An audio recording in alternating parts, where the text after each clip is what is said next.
My name is Paul Siracusa. I'm one of the founders of Cripple Creek Hat Company. And please watch this pod that I did with Andrew Pope, who's a really good friend of mine and a great country music singer. It's another podcast. Gonna be picking it out.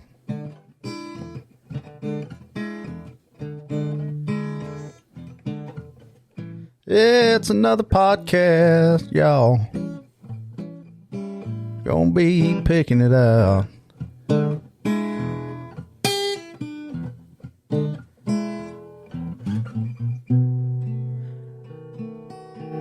We got Mr. Paul Siracusa in the house today.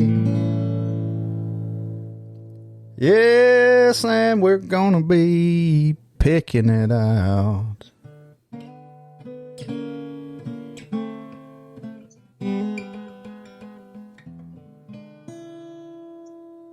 Hey, y'all. How you doing, Andrew? Oh, I am good, man. Let me set this guitar down. Well, my name is Andrew Pope, and you're watching Picking It Out or listening, whatever your preference might be. We got a legend here on the show. We're lucky enough to be graced by his virtual presence today. Man, this guy has been, I always get the question every time, no matter if somebody sees a picture of me or I'm doing a show. I mean, at least one or two people always ask, man, where'd you get that hat? Well, we're going to talk about that, because this guy right here made all of these hats for me. And it's kind of an interesting story how I became aware of him through a old mutual friend of ours. So from Cripple Creek Hat Company, Paul Siracusa is here. How you doing, Hoss? I am doing absolutely fantastic. Good deal. How's the weather out there in Illinois? It is in probably the mid 40s. Might hit 50 today, 52, 53. Not summer. I prefer to walk around without socks on and go sit out on the deck. But I'm not near that yet. Soon. Yeah. Promise of spring. But at least there's no snow right now up there, right? No. God, all of February, that's all we got. I was shoveling every other day. It was just unbelievable. Oh, man. Not now. It's all gone. Yeah, see, I mean, we have like a significant snow in Alabama, maybe I don't know. It ain't even what you would call significant, but it is for us because nobody knows how to deal with it. And they'll close the roads and, people will start having wrecks and stuff. Maybe we have one every 7-8 years, maybe. You would laugh at it probably if you could see what we call, we have ice. We've had some historic ice storms. That happens every decade or so. But yeah, it's tornado season right now, so that's always fun. Yeah. No, I went through a period after I first got married. We moved up to a town called Baudette, Minnesota, on the Canadian border. That was my mountain man days. Oh, yeah. It snowed 26 feet. They didn't even know where to pile the snow. You couldn't see your neighbors across the street, and it would be like average temperature was like minus 20. My below God. Zero. So if you had a hankering for some M&Ms, you better dress up because you weren't going to make it. If you had a hankering for some M&Ms. You might not make it back home. Oh, man. I can't even imagine that much. People up there were like ice fishing, and they were asking me, hey, you want to go ice fishing? I go, nah, I don't think so. Snowmobiling? Nah, no. God, I heard a story one time. This songwriter in Nashville, a lot of the Nashville songwriters will get together and they'll go on these little trips, and they call them like little riding retreats. And they'll go, it could be to the beach somewhere. You know, one of them's got a beach condo. They'll stay there for a week. And, you know, 5 or 6 of them will go and they'll pair off and co-write songs. Sometimes an artist goes and, you know, they're trying to get on the artist record is what it is. But this guy was in Alaska riding a snowmobile across this frozen pond out there, and the thing give way and he fell in and almost drowned and froze to death. He had to go to the hospital and everything. Sorry, I'm burping. I had coffee and now I've got a Dr. Pepper. So, yeah, it was, I mean, he got lucky. I couldn't believe when I read that. Man, I mean, can you imagine? Well, all that I know is after being rather near frozen to death in Baudette, Minnesota, that on St. Patrick's Day, when the roads cleared, we drove to Fargo, North Dakota, to go find a McDonald's. It was like, you know, we risked it all. And then we stayed in the Holiday Inn for overnight. You know, I mean, it was like, you had to make sure that the heat didn't die out on you up there because you weren't going to stand up there. All that I know is that these people that live in those climates, they are hardy people. And I was looking through the obituaries. They were like living into their 90s. Wow. So I have no idea. I just, we sold the house. I lost my rear end on it and said, you know, we got to get out of here. I can't. It was great. The fishing's wonderful up there. If you want to go walleye fishing, that's the place to go. Yeah. But not to live in the winter. Big difference. And what time period was that when you were there? That was 1974 in the summer. Okay. And that's when I realized that no, that's not my life. And they had black. Every time you throw the garbage out, there'd be like a 400-pound black bear strutting around through your backyard. And you know, I mean, it's like they had a moose wandering into town. They had like a forest fire up in Canada that year and drove them all across the Rainy River. They were wandering all over the place. I mean, oh shit! It was beautiful. I mean, to go fishing there in the summer was great, but a lot of people that buy homes up there don't realize just how cold it is in the wintertime. There's a big difference because it started snowing Halloween Eve and it never stopped. Just didn't stop.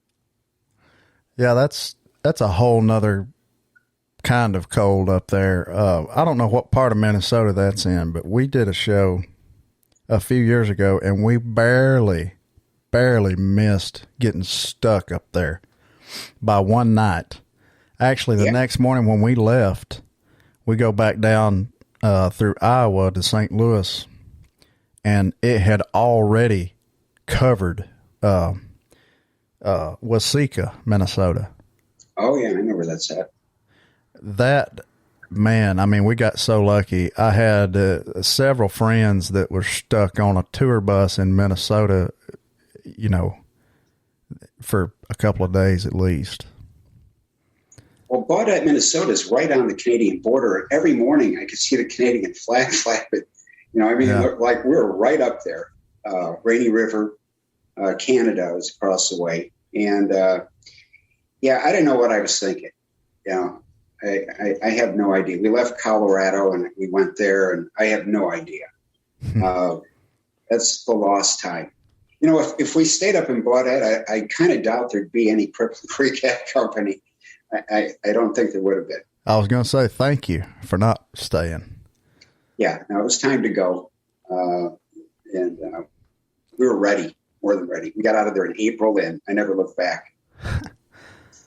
So, you know, I've always been, you know, of course, an old soul, but I just hadn't really done things like anybody else.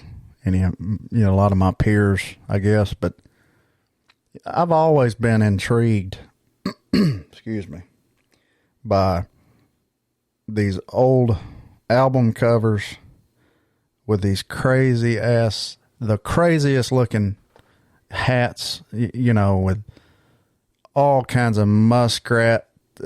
All kinds of crazy wild stuff.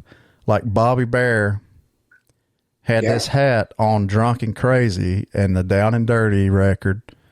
Me and McDill, I think he had several. And then if you go watch live performances of him back then, he wore that hat a lot. There's different ones. And I was over at his house one day a few years ago, and he had that hat sitting there, one of them. And I said, "Is that the hat that you wore on Drunk and Crazy on the cover?" And he said, "Well, I don't know. I think that was one of them. Maybe it was Down and Dirty." I said, "Well, who the hell made that hat, or where did you get it?" Because I have been on eBay. I've been everywhere trying to find a vintage looking crazy hat like that. And I can't find one that really I like. And he pulls his cell phone out and scrolls through there with his thumb and goes to your number. That guy right there in Illinois, call him. And that's all it took, man. And I'm like, wow, that was easy. Well, Willie Nelson told him about us. We had made a hat for Willie, and Willie gave him the hat. We had worn it on the LP cover. So that was the connection to Bobby Bear at that time. I knew what to make for Bobby because he wanted the edgy, as crazy as I could get. Yeah. And he was pretty easy to do hats for. A lot of the entertainers that I've done hats for, they usually bought them in stores. I didn't make them specifically for an LP cover at the time, except for Smokey and the Bandit, which, we specifically made it for Burt. My partner, Rick Botel, had went out to California and had met with him. They had lunch, and basically we had the framework as to what he wanted, rather relating to Florida and Jupiter Beach. So, there's a lot of people that bought hats from me that I never made contact with, but most of the people that I did specific work for LPs, they wanted something to go a theme for their music, what they had visioned for what the LP would look like. But there's no doubt about it. Bobby Bear was like the king, with the hats. I mean, his music, the hats, everything fit. Yeah. Everything.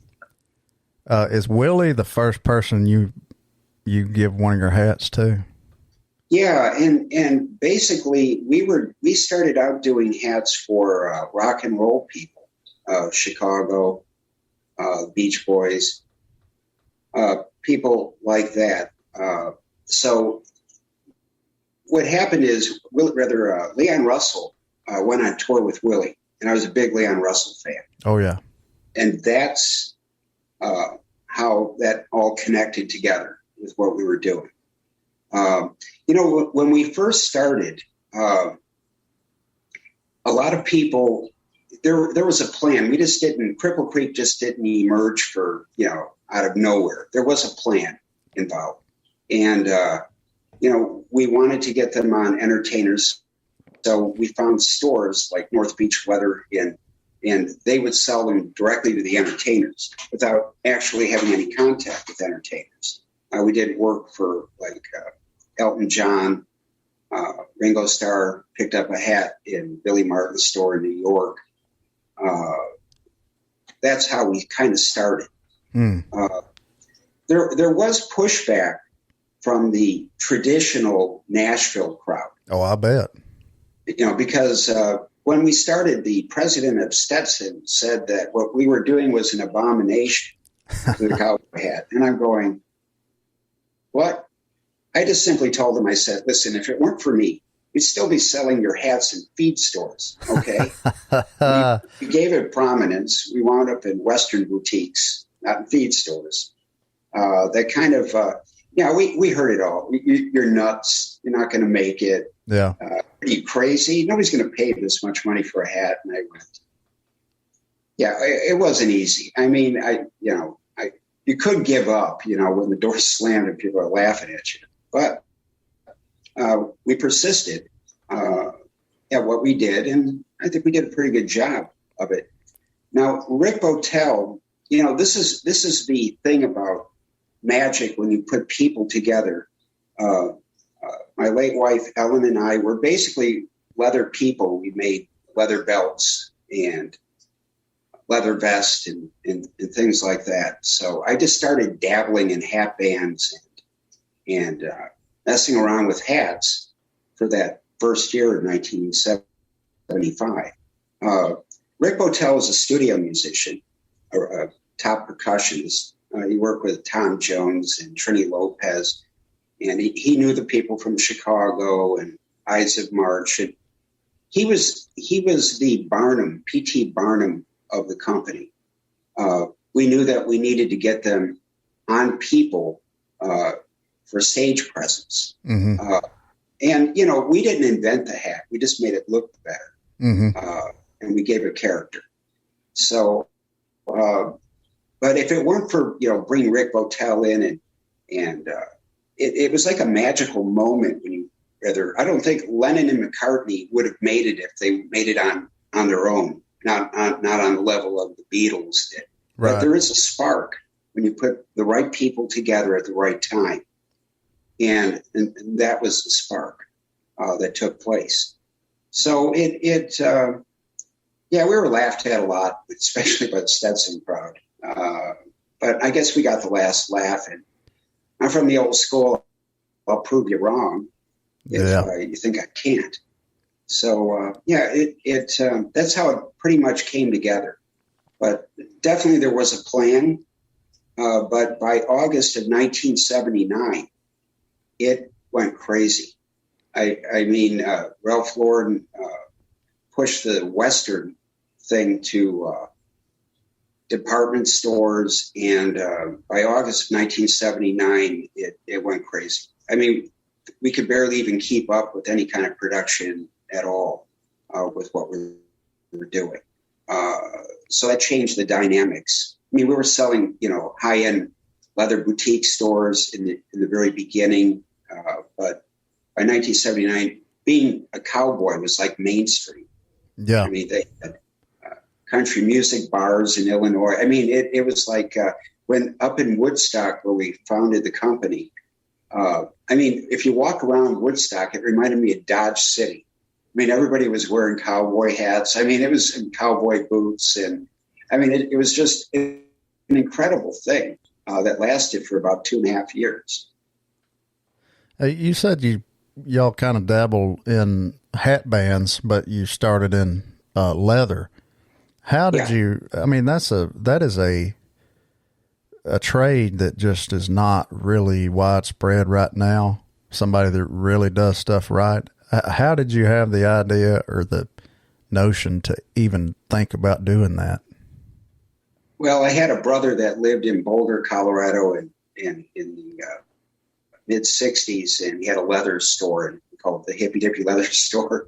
So I kind of learned how to hand tool belts and make leather goods, and and that's how I got interested in that. But I grew up in the 50s watching the Riflemen and Gunsmoke and Paladin. I mean, I was like sparked to being a cowboy. That's all I wanted to be, was a cowboy. And and I remember when I was a kid in 1959, we went to this dude ranch in Colorado Springs called Paradise Ranch. And I mean, I grew up on the south side of Chicago, the bus fumes, concrete. When we rode the train to Rock Island out to Colorado, when I first saw the mountains, I think I was like 5 or 6 years old.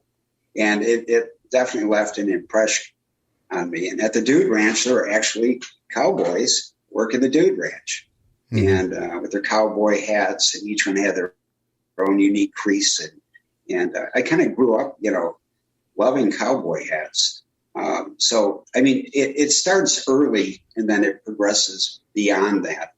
I'm not a very conventional person. And I can tell you it's hard being me most of the time. But, I was always looking for something to do that was really unique. And that's why I landed in this particular position. I did make Bobby Bear a Python guitar strap. I think it was the only one I ever made. Wow. I don't know if he still has it or not. I don't know. I'd love to see it if he does. Yeah, it was an impressive piece. But I would say Bobby Bear is my number one fan. No doubt about it. And then David and Howard, they were playing in Chicago, and Rick Botel went and picked him up at the airport and brought him out to Woodstock. And I remember David talked me out of my favorite hat. I was wearing every hat I've ever owned. People have offered me more money and it was hard to turn it down. But David fixated on this great hat with acorn braids on it. And he talked me out of that hat. And I regret it to this day. I don't even know what happened to the hat. I mean, it could be in the dust heap. But he probably still has it. He's got hats. He's got a hat from every country they've ever visited in their house, and they're just hanging up around they're like the trim, like the crown molding, in his house. It's pretty cool. He's got old arrowheads and all kinds of stuff. He probably still got that hat, I guarantee you. I'm sure he does. I used to, there was a time on country music awards that you'd see people walking on stage with the hats. Yeah. And I do have some pictures of David from the old country music magazine wearing the cowboy hat. It was fun. I mean, actually, I met a lot of interesting people along the way. Hoyt Axton, he told me a long time ago that a lot of the people, the country music performers, have their hat makers. And I respected that because, I never tried to sell anybody anything. And I never tried to step on anybody's toes. If he's your hatter, he's your hatter. But I did do hat bands, which I didn't, which I was able to do to spice up some of the hats. The only unfinished business I didn't do, Ray Benson in Asleep at the Wheel. Oh, yeah. I was going to do some work for him. And I just, to be honest, I love what I do, but I was getting kind of burned out towards the end of what I was doing. It was just, I'd be getting calls from all kinds of entertainers wanting to buy hats from me every day. And it was just too much. I just burned out. I burned out for a while. And then, the Western thing with the urban cowboy thing that came along with John Travolta. It accelerated the end of the Western cowboy hat in the lifestyle of the Western cowboy hat and the cowboy image. So it pretty much ended it abruptly. And I had to figure out what to do at that point because, Cripple Creek, the name, the brand was highly recognized at the time. And I just didn't want to, I didn't see Cripple Creek as being a one-hit wonder. So I decided to go after department stores. I designed hats, but I had other people manufacture them for me in Pennsylvania. And we went after department stores, catalog companies, and I kept the name out there, even though people said, Cripple Creek's too Western to be putting in a contemporary hat. And I remember when we had the retail store, I got hooked on Magnum PI and the colorful Hawaiian shirts and the Panama fedoras. And I went, I got to get into this somehow. So we kept some of the Western elements in the store, So I called up this company called Paradise Fund and said, I want those Hawaiian shirts in my store. Got to have them. So I started gradually making the move into fedoras and Panama straws and from cowboy boots to lizard loafers. It was because I just didn't want to be locked into just doing cowboy hats. I could do anything. Yeah. And ironically, a lot of the movies that I worked on, The Natural, The Untouchables, Ironweed with Jack Nicholson, they were fedoras. They weren't cowboy hats. The last Western cowboy hat was The Night the Lights Went Out in Georgia with Dennis Quaid. Yeah. There's a funny story in that. We went down there. There was a guy by the name of Joe Alisi, and he would throw me a bone once in a while and say, hey, can you do a hat for a movie? Can you do this? Can you do that? And we had a really good relationship, and I appreciated his business. But anyway, we went down to Chattanooga, Tennessee, stayed in the Reed Hotel, which had no air conditioning. It was like summer. It was no place. So anyway, I had a hat with a rattlesnake on it, and Dennis Quaid said, I want that hat band on my hat. So we had brought down material to just kind of like do minor reconstruction of the hat that he was going to wear in the movie. But he insisted on the rattlesnake. He had the big fangs on it. I'm going, are you sure you want this? Because it was kind of, the movie's an action movie. Yeah. And the last thing you want to do is reach into those fangs and say, hook your fingers, you stop. So anyway, I stripped my hat down and rebuild the hat. And after we left, we found out that he did, in fact, do the very thing that I was concerned about. He got his fingers jammed in with those fangs in his hand.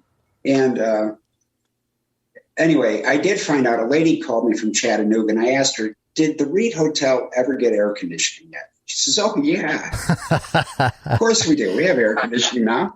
I said, well, you didn't back then. It was hot, very hot. Oh, I know that. Yeah, that was the last Western. And then, we also did hats for like stage plays and advertising for commercials. We even did the hat for the European Marlboro Man. Really? Which is kind of fun. Yeah. So, yeah, I tried to get into different areas of headwear, many different kinds of hats. You mentioned Magnum PI. The reason I laughed is because that's my favorite show of all time. Oh, yeah, I agree. I've got me and my granddaddy, when I grew up, we watched that on CBS every time it was on, and I've got every season on DVD in there, if you can believe that. Yeah, Tom Selleck did remarkable things with the Hawaiian shirt. Well, he denying it. Guys like him and Sam Elliott, they can play these different roles, but they play them like nobody else would have played. They bring their self to that role.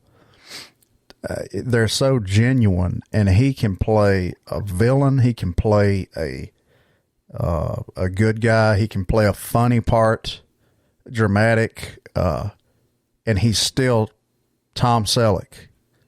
He's got that, you can tell he's just himself playing a role. Not a lot of actors really have that. There's a genuine. Like Quigley? The movie Quigley? Quigley Down Under, yes. Australia? Yeah. Oh, yeah. That's one of my favorites. The Shadow Riders was good. Yeah, nobody did it better than he did in the Western, I think, anyway. In any role, when he played Magnum, he was great in that. He had this childlike quality, and the little thing with John Hillerman, the chemistry the two of them had. It was great. There's never been a show like it. I wish they hadn't rebooted the damn thing. I hadn't watched that one time, but you know, it's the age of reboots, I guess. So, well, they were. I got hooked on Justified when it came out about the U.S. Marshal and Longmire. Mm-hmm. Both characters wearing cowboy hats. I was happy to see it. Didn't make the same. There wasn't the same impact, of course. You know, people rushing out to buy cowboy hats. But those are two of my favorites that I did. Now, a lot of people have asked me, and I'll say it here, where did you come up with the name? I'm asked that all the time. So basically, I told you about the 1950s experience in Cripple Creek, Colorado. But when I was in college, there was a song called Up on Cripple Creek by the band. Oh, yeah. And that name just stuck. You know, and when you try to come up with a name for a band or whatever, you know, you want a name that you think somebody's already heard of. And we figured Cripple Creek was a great name for that because we'd ask people, have you ever heard of us? They said, oh, yeah, we heard of you, even though they didn't. But they heard of the name. Yeah, so right. That's why we chose that name. That's a clever idea to have that. So, as I said, everything had a plan. Now, I had told you earlier about I have a pig story. Yeah, I got to hear your pig story. This is an incredible story. It really is. We would sell our hats at the Western Show in Denver every year in January. So we would do the show, and then I remember we were watching the local Denver news about them transporting Arnold the pig by airplane to Denver. And somebody, apparently it was, they were sparing Arnold the pig from being, turned into sausage and back ribs, I guess. Yeah. But this pig was incredibly large. I've never seen anything. It's not like Arnold the pig in Green Acres. Yeah. This is an incredibly large animal. So at that time, we had a friend of ours, John Robinson, says, I know the people that own that bar in Evergreen, Colorado. I said, well, before we were heading out of town, they said, we got to go check out Arnold the pig. We have to check it out. So we drove there. And so we went out on the deck. It was a restaurant, a nice restaurant. So we walk out onto the deck, and the sun is going down, and it's kind of, and Arnold's laying in a bunch of straw in the corner. It was all shadowy. So John Robinson insists on seeing just exactly how big Arnold was. So he gave him a boot with his cowboy boot in his ass. Now, when this Arnold stood up, I mean, the straw blew out. It looked like a bomb went off. And it was Rick Bottell, my wife Ellen, and myself, and John Robinson. So what happened is Arnold gets up and he goes after John Robinson to the point that John Robinson had to go over the railing, and he's hanging on with his hands. Arnold's up there on the railing trying to eat his fingers at that time. So, and we're just standing there going, what the heck just happened? I mean, I didn't think that you needed to kick Arnold in the ass to see just how big he was, because he made quite an impression laying down. So maybe Arnold weighed 600-800 pounds. I mean, he was big. I've never seen anything like it. So anyway, he's trying to chew John Robinson's fingers when he's hanging on for dear life. And at that time, we didn't know if there was like a 10-foot drop or a 200-foot drop. And all of a sudden, Arnold turns around. I was just talking to John Robinson recently. He said, no, I climbed back over the railing, and I'm going, I don't think so. Because I remember I didn't see his fingers anymore on that railing. So Arnold got bored, and he turned around, and he came after us. Now, I wore cowboy boots. Running around with cowboy boots on a wooden deck, you're not going to go very fast. No. So anyway, Arnold decides he's coming after us. So there's these big French doors that lead into the dining area. So I remember Rick Bottell was pushing Ellen and I through the door to get away from Arnold. Because, I mean, anything that's trying to chew your fingers, it isn't going to work out well for you if he catches you.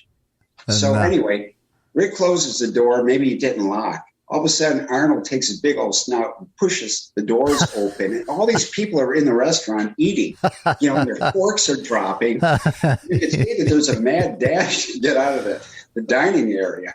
And the wife was, I don't know, maybe 5'2", 5'4". She wasn't very big. She grabbed Arnold by the ear and turned Arnold around and walked him out on the deck, and I to this day, I mean, we still laugh about Arnold the pig. I mean, it's and I did go on YouTube, you figure and trying to find out, but there's nothing on him, just Arnold the pig from Green Acres. But I have never seen a pig that big ever at that time. Well, she had something on him, I guess. For her. Arnold was going to be, at that time, he was going to be in a Coors commercial. And I don't know much about it. I assume Arnold was eaten at some point. But we were glad to get out of that restaurant. I'm sure they were kind of upset with John for getting that pig all stirred up. You're right. That was a great story. That was a great pig story. Yeah. I mean, you had to be there to appreciate it. Oh man. I can imagine a 1,600-pound pig. This one in here, man. I mean, she's already grown. She's 6 months now. She's a Juliana pig, which are supposed to not get, we thought, any bigger than 60, 70 pounds. She's probably already 35. Yeah. And, she's sweet as she can be, but she's strong. And they're smart. They're so intelligent. Yeah. I mean, Arnold the pig was smart enough to go after John Robbins. So, I would say he was up there with intelligence. So, I've never been around pigs before in my entire life. Really? Horses, black Angus cows, bulls, but not a pig, never. So I suppose I could get nightmares thinking about it. They're relentless too. I mean, they do not give up, and they're very food driven. You could teach a pig to probably dance and sing the alphabet with a treat, I feel like. Really. I mean, it's crazy. I didn't know till we started looking all this stuff up, how smart they were. Did you find that pig out on the road, or? My wife was driving near our house here, and the thing ran out in the road. She almost hit it. Ooh. And it was tiny at the time. So she pulled over and trying to gather it up and thought it might have got loose from somebody's house nearby or something. She bent down, got down on its level. It came right up to her. So she picks it up, puts it in her coat or a blanket or something that she had in the car, and comes in the house. And I don't know what to do. I'm like, I didn't say a word for about 10 minutes because you're sitting there watching TV, and then she comes in and a pig in the car. So my first thought I remember was, how's it even fit in the car? I wasn't thinking a pig that small, but then she started talking, and then she brought it in, and she was tiny. But then we start looking up, okay, well, it's got to belong to somebody around here. And so she put it on whatever it is, the local Facebook group thing, and nobody ever said nothing. So we started learning how to raise it, and she's in there in the utility room now. I put a little baby gate up, and we had a little wooden one up that just had like the tension rods, it's kind of like a spring, and it just kind of would hold in between the door opening there. She knocked that down because there was something on top of the washing machine while the washer was on. The washer kind of wobbles, and it fell off, and it scared her, and she barked and then ran through there and just barged through there. So I put a permanent one up, and she's bent it a little bit, but she hadn't got through it yet. She's sweet as she can be. I mean, she gets bored easy. You know, she'll tear up that room, and she uses a litter box. I mean, they're pretty intelligent. Well, there was a craze on potbelly pigs 30 years ago. Everybody was getting them. I had friends of mine that had them. But very intelligent, litter boxes. I mean, they're very smart. You talked about Burt Reynolds a while ago. I was going to ask you, did he personally want one of your hats? Was that a studio decision, or did he? It was a record company decision. The record company. What happened is John Robinson was kind of a player in there. He had a retail store in Chicago, and he had run into Snuff Garrett at I think the store in Water Tower Place, and he told him about his store, and Snuff Garrett had saw the hats in John's store. So we got a phone call from Snuff Garrett. The thing about this record is nothing was decided upon at that time. They wanted something really unique, and apparently what was in that store attracted Snuff Garrett to what we were doing. Mm-hmm. And Rick Bottell flew out there after we got the phone call, and he had lunch with Snuff and Burt. And they were deciding upon, what kind of hat that Burt wanted. And so we didn't have a lot of time to do it at the time, because by the time Rick had called me and said that, Burt wants something with state of Florida on it, gold star on Jupiter Beach, general shape, size. So I was able to start it.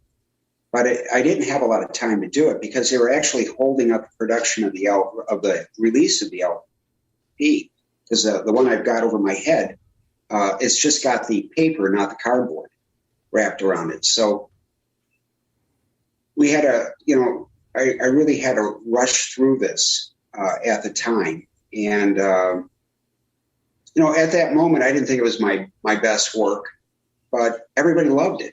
And I guess it didn't really make any difference at the time. So a lot of people will ask, oh, no, I saw that hat in the movie, Smokey and the Bandit 2. And I said, no, it was in the LP cover, because now they've got Smokey and the Bandit 1, 2, and 3, and they've got Burt wearing that hat.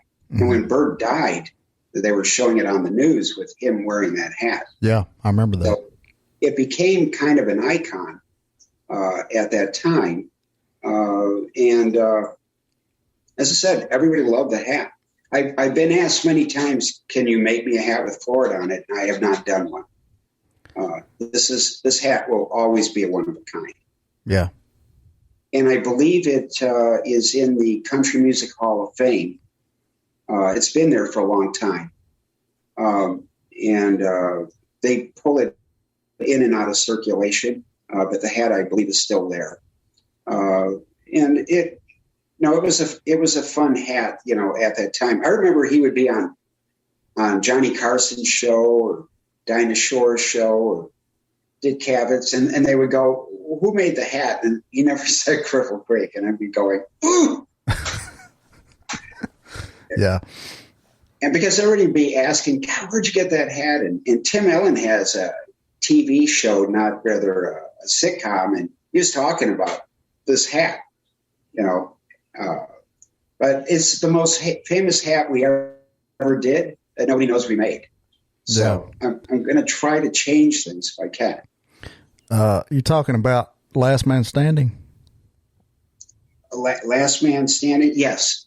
I was talking about, and you see movies and there's posters of Burt Reynolds. Now, the one good thing that came out of it is I got to meet Jerry Reed. Oh, yeah. Jerry Reed, he was an incredible person, very funny. I did a hat band for Smokey and the Bandit 3, because Burt wasn't in that one. Right. Very nice man. Very nice man. Ironically, I did an art. I don't really do art shows, but I decided, I'll do an art show locally in town. And I got my scrapbooks, and I was amazed at how many people didn't know half the people I did hats for in the scrapbooks. And I remember some guy walked up to me and started haranguing me because I did a hat for Willie Nelson. Yeah, because of Willie, I was defending Willie's right to be Willie. Mm-hmm. Okay. And I said, you're mighty judgy, aren't you, on this? I said, I haven't talked to Willie Nelson in like 40 plus years, but I can tell you he's one of the nicest people I ever met. So anyway, after that, I decided I wasn't going to be doing art shows because nobody knows. They did that story locally with Burt Reynolds. I got one phone call. Yeah. Nobody even knows really who he is for the most part. I was surprised. Yeah, that's kind of the thing, though.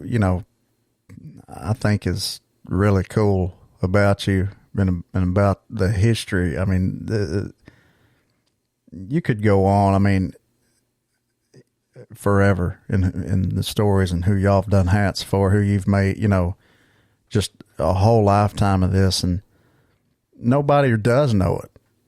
And it's kind of cool for me to get to shed some light on you and what you've done, because there's not a lot out there about you. No, I kind of like, when they released the story locally, my neighbors didn't even know who I was. I love that. No idea. I love that. Check this out. My friend Rick Botel sent me this T-shirt. Okay. Now, the amazing thing about this is that not a penny of money is going to the estate of Burt Reynolds. This is what I tried to avoid. This is where I locked horns with Burt, because I didn't want this hat to be commercialized to the point, where you're slapping it on cheap sunglasses. Exactly. But anyway, I find this ironic, that now they're being sold on the internet, with Burt Reynolds. Yeah. Because I'll always consider it an art piece. I did do for my girlfriend, Audrey's son, he wanted a hat with the state of North Carolina on it, and I did it for him.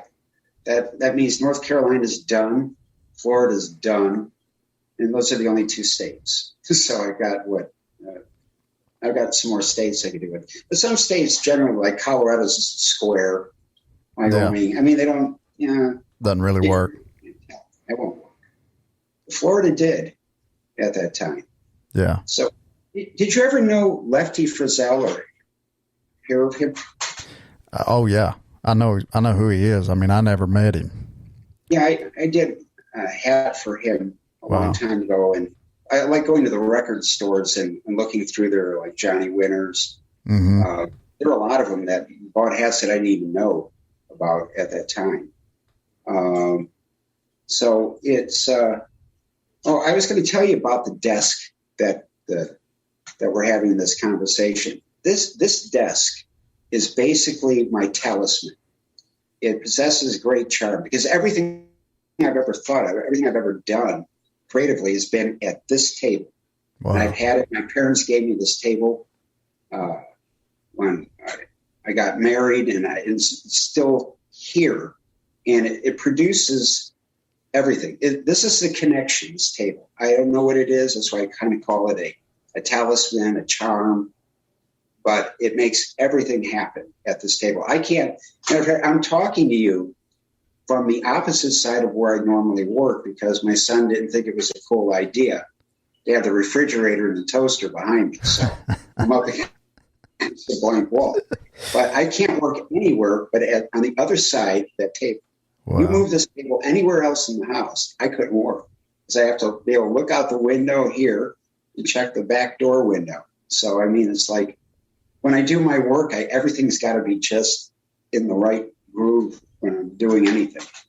So it's really weird. That's I mean, there's definitely energy, I believe, in things like that. You know, I've talked about songwriting a whole lot, and a friend of mine, Mark Narmore, you know, he's from Muscle Shoals, and I used to go out there a lot because you just had a vibe out there, and you couldn't explain it, but it was there.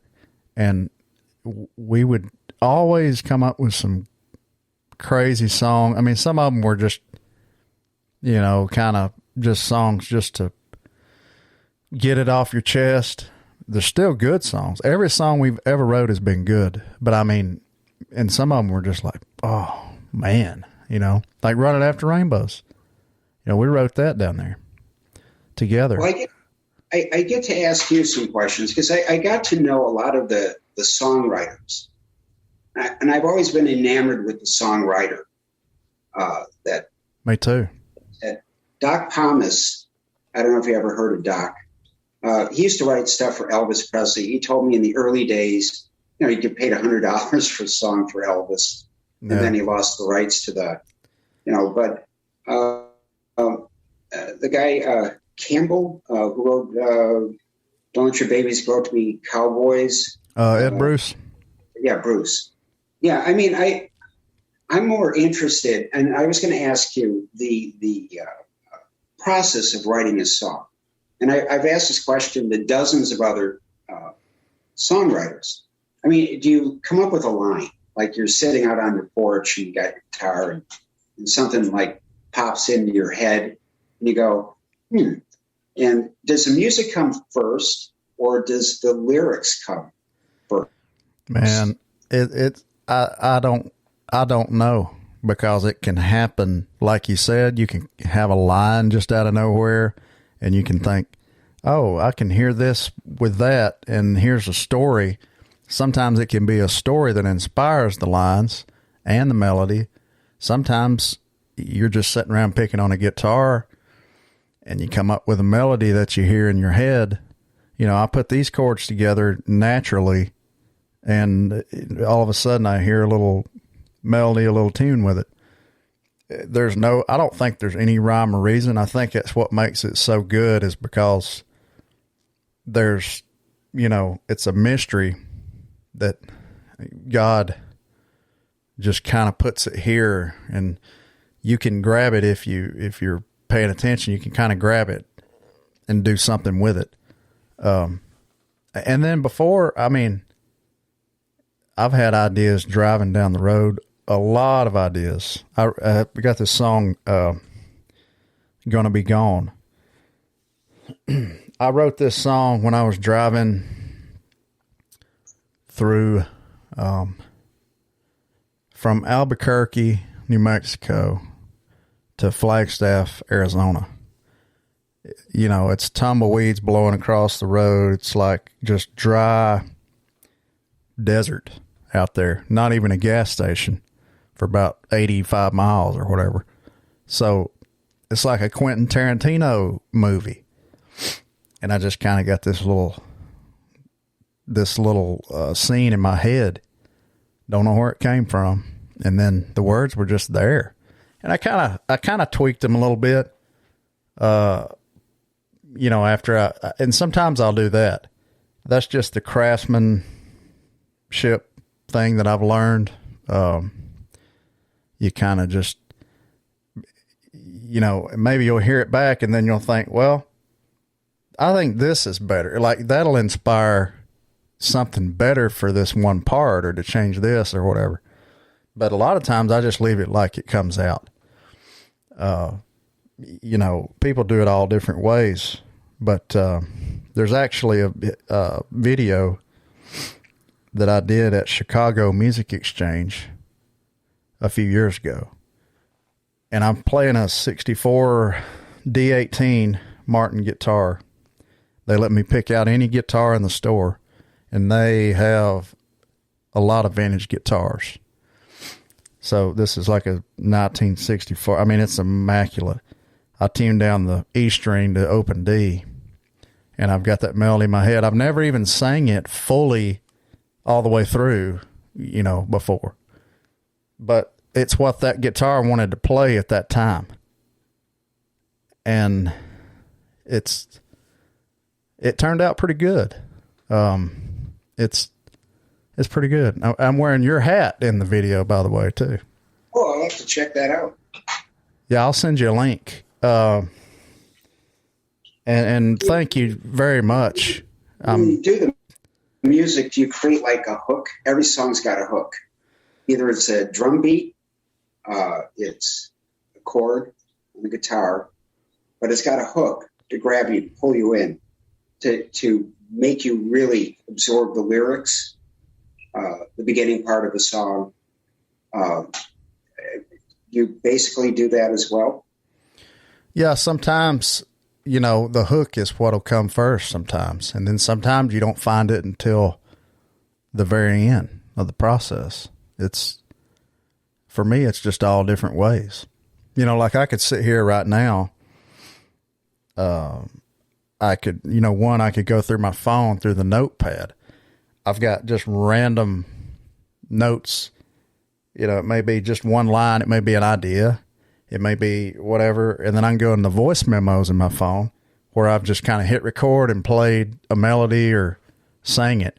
And most people would hear that and be like, what? I mean, this guy goes from this to this to this, and there's no organization. And that's just my brain in my phone there. But I am a very organized person, and I have it in folders, so I know where to find it if I need it. Who are your great inspirations when you got into country music? I mean, the people that kind of like, I was drawn in by the old Westerns on TV. I mean, what was the thing that you decided one day that this is really what I want to do? Man, probably Hank Williams Jr. I'm a huge fan and admirer of him and his just the whole Williams family. But him in specific, I think, because my mother loved his records, and she bought every 8-track and then cassette tape and then CD that he did. And so I was listening to it with her all the time. That's probably where I got that from. And then the Monday Night Football thing, I would see him on there, and I was young, and I guess I was just drawn to that. But definitely, gosh, there's so many. He's probably the top one. Waylon, especially when I got older.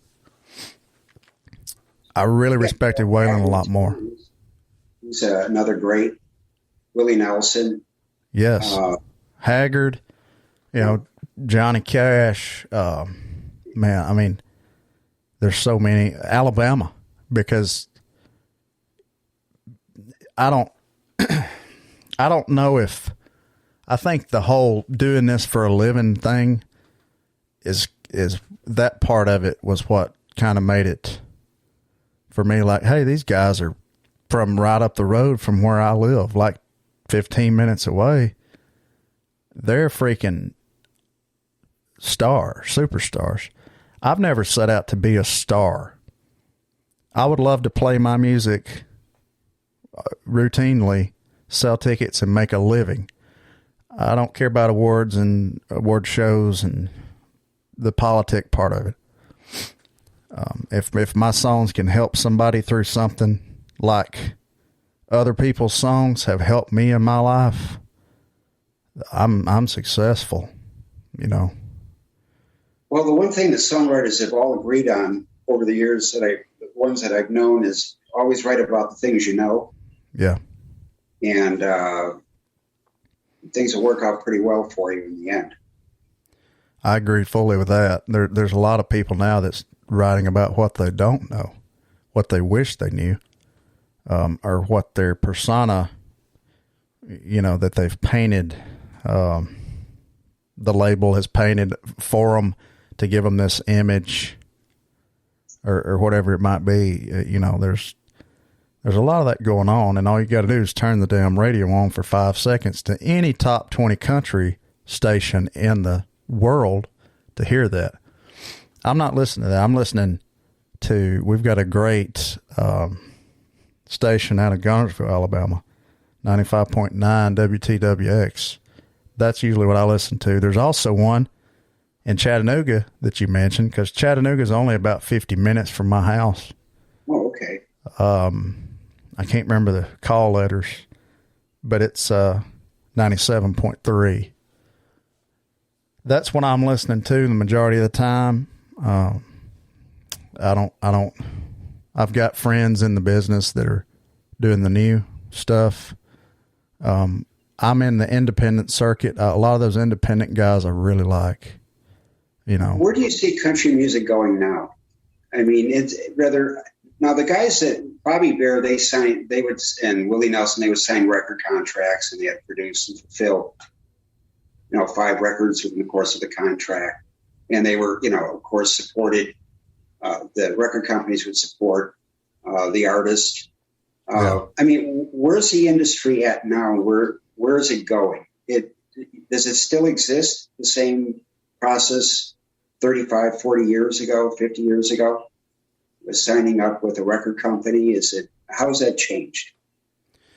I think that, the record companies are still out there. They've all merged together and they've partnered, and they're a condensed version now.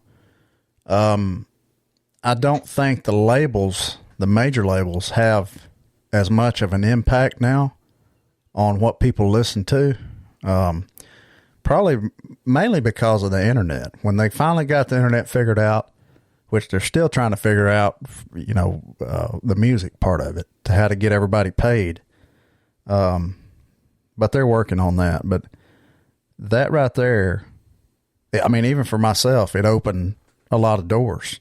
Now you still got to get out there enough to where people have a chance to even look at you or listen to you.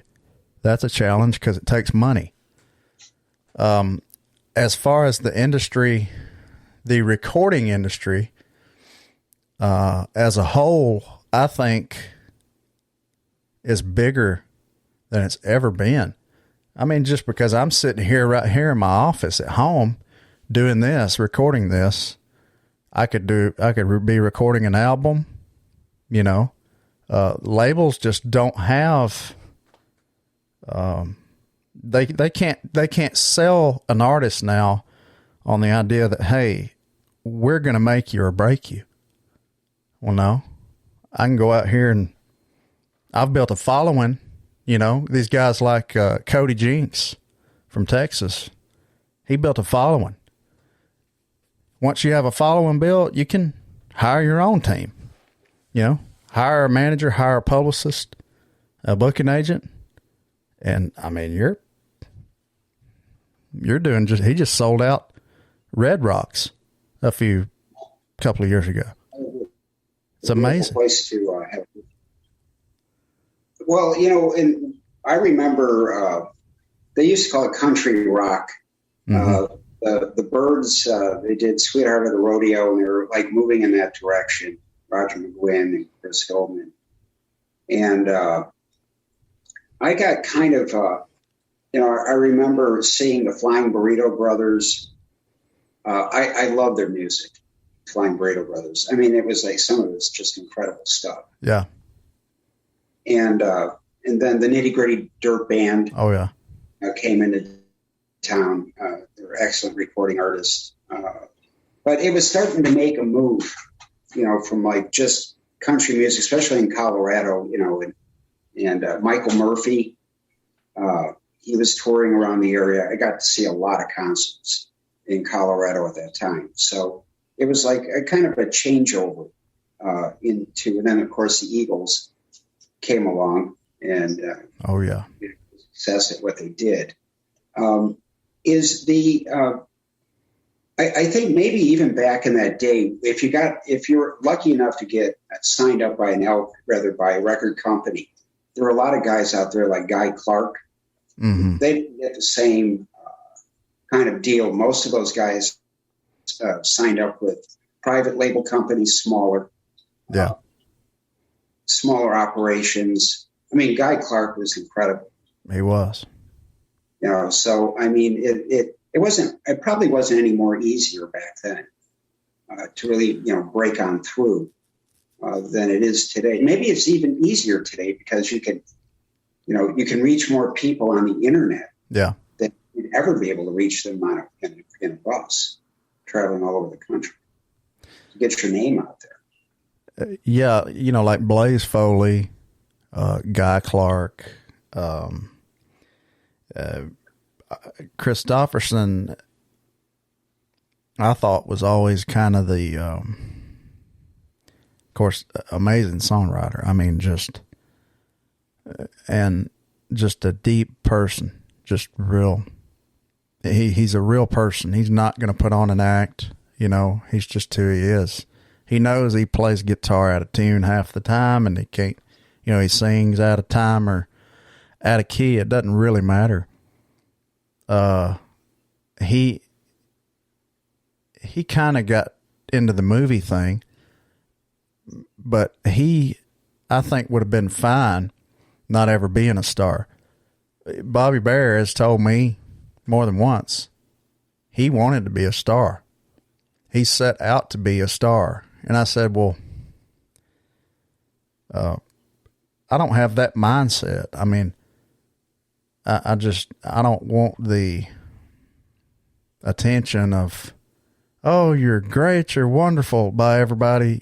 Just don't give me the bullshit. Just, I hope my music touches somebody's life. Like there's been times in my life, man, music, I've said this over and over, music has been the only thing that would heal me or make me laugh or make me sad. I mean, there's something spiritual about music. And especially when you're creating it yourself, it's like, it's a weird feeling. It's even more spiritual. Well, it from me sitting on the other side of music, it's got to be awesome to be able to sit down there, take an idea.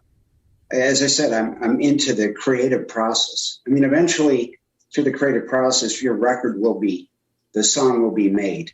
But it's the creative process that always intrigued me most, about how you approached it in the studio, and bringing in other musicians to achieve, what you want as a finished product. Yeah.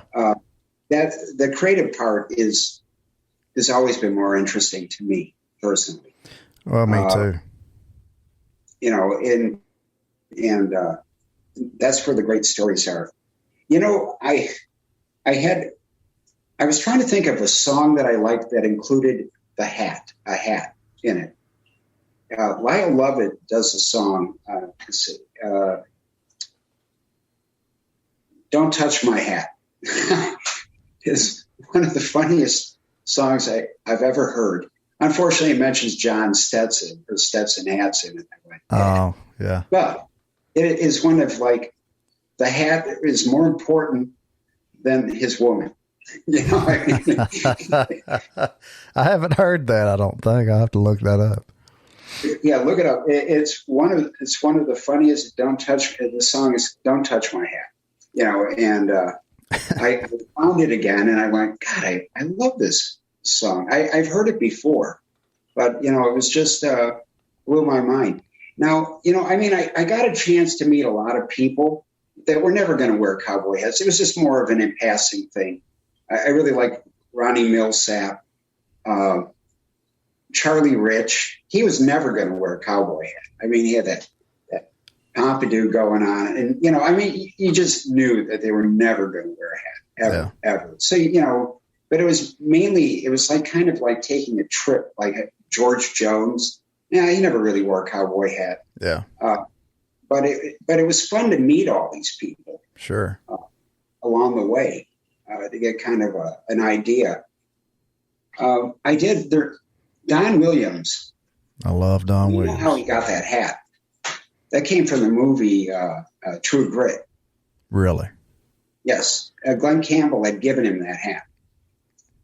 That's what I was told. Because I had to replicate that hat for him through his management, because it even had a thumbprint on it, that I had to duplicate, from like grabbing the hat and having your thumbprint on it. But I believe that's how the story went with that hat, with Don Williams. I didn't know that. He's a character. Man, I love him. What a talent. He was so talented. And Jeff Walker. Oh, yeah, I love Jerry Jeff, too. The New Jersey guy. He Up Against the Wall, you read that Mother is still going to be my favorite song of all time. It's a barroom favorite, too. I've sang that song in a bunch of bars. I love that. So what are your plans now? Pretty soon, I just got my vaccine shot. I'll be getting my booster about another 3 weeks from now. And, I'm hoping for somewhat return to normal. Because I have to tell you, when the lights went out last March, it was like going, what the hell am I going to do now? Because back then, nobody knew for sure, whether this was the countdown at all. And I didn't waste any time. I kept making hats, and I kept designing leather bracelets again. And I kept working. I kept reading tons of books again. It kind of scares me when I read a book, that I've been read 3 years ago, and it's like I've never read it before. And I'm going, God, where have I been? Oh, God, this is new to me. So it's kind of great. I haven't bought a book in like, I don't know, years. Just keep reading the same 200 of them. Yeah. So it's kind of like reading for the first time. But obviously you continue to write. Oh yeah. Are you making plans about going back on the road in the immediate future, or what are your plans towards that? Well, the thing is, I of course I miss getting to play for people. I haven't done a lot of the virtual events. I've had a lot of friends that went there because that's what they've got to do right now to make their living. I just feel weird about it, man, because it's like I would be sitting here or I'd be sitting in there with my guitar, which I do sometimes. I sit around and just play around the house, but I would feel weird asking people for money to buy a ticket to see me, like, I don't know. It's just a different thing to me. It's working because people don't have a choice right now. I would definitely like to get back in front of people because you feel that energy. There's nothing like that. And the whole road thing, it's rough, but you shouldn't feel bad about asking people, your fans especially, to help you at this time, because a lot of people that buy my hats and buy my hats forever, they're helping me out. I need to earn a living with what I do, and there's nothing wrong with it. I don't think there is. If they're helping you out, it keeps you. The people that support me keep me where I need to be. Where I can stay out and do that. And I don't look at it. I never look at it as charity. They're friends helping you at a time that you really need to. And I've never had a problem with that. Because that's what fans do. People don't like what you do. I see. So, I see that side of it. It's just a thing where, I don't know. I'm old school about the concert thing. Maybe I'll try it. Well, you miss the energy of the audience and your performing, because it makes a difference. It does. On how you perform and how the audience responds to it. And that part I do get. Yeah. It would be kind of like, I don't know if I'd be given, because I'm not getting that energy back. I'm just sitting in my comfortable setting in my element at home, just doing this. And I would feel like that's not what you'd be getting on stage if you were to go see me play somewhere. But I get it, you know, and I'm sure that some people would, you know, buy a ticket for something like that. Maybe I'm not big on taking requests really, but take just a couple of requests and just kind of talk in between, you know, maybe I'll look into some of that. Yeah. And I would imagine by summer, you can still do outdoor venues. They probably won't be indoor. You know, people spread out a bit. You know, you should be able to do that. Yeah.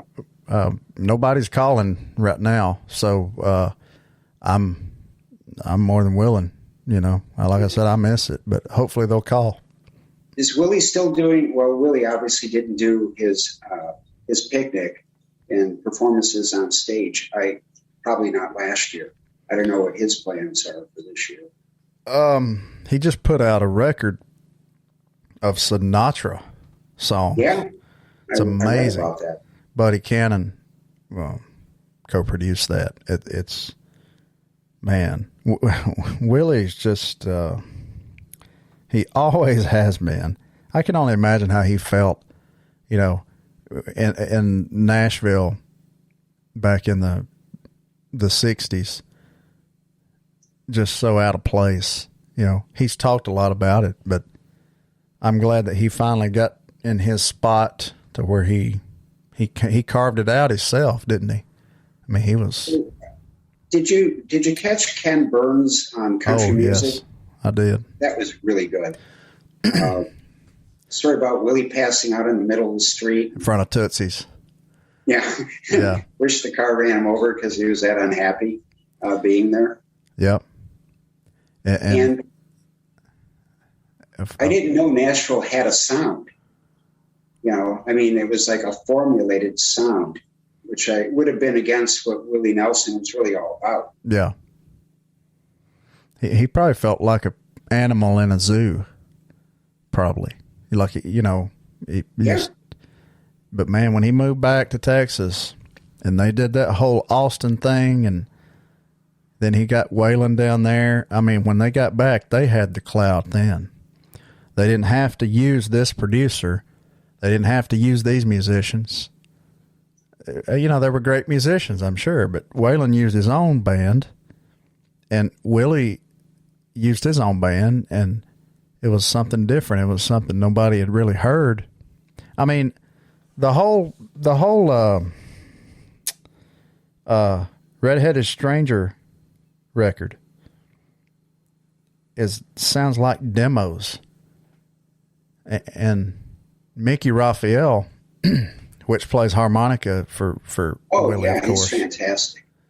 He said that some of those songs they hadn't even heard at the time.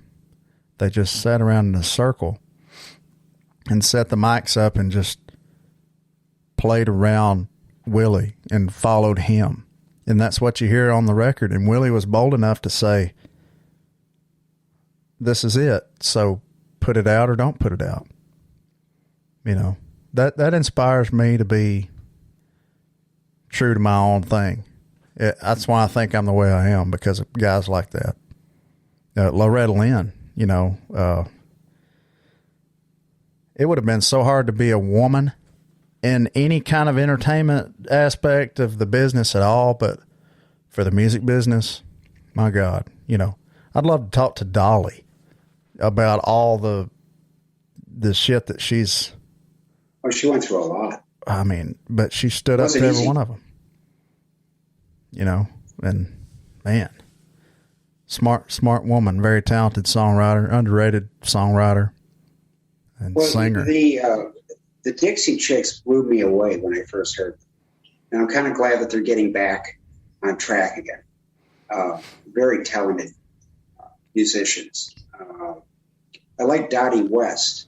I met her a long time ago when she was teaming up with Kenny Rogers. Yeah. I never really did any hats except for Emmylou Harris in the country music thing. I did hats for Anne Margaret and Barbara Streisand, but Emmylou Harris was my first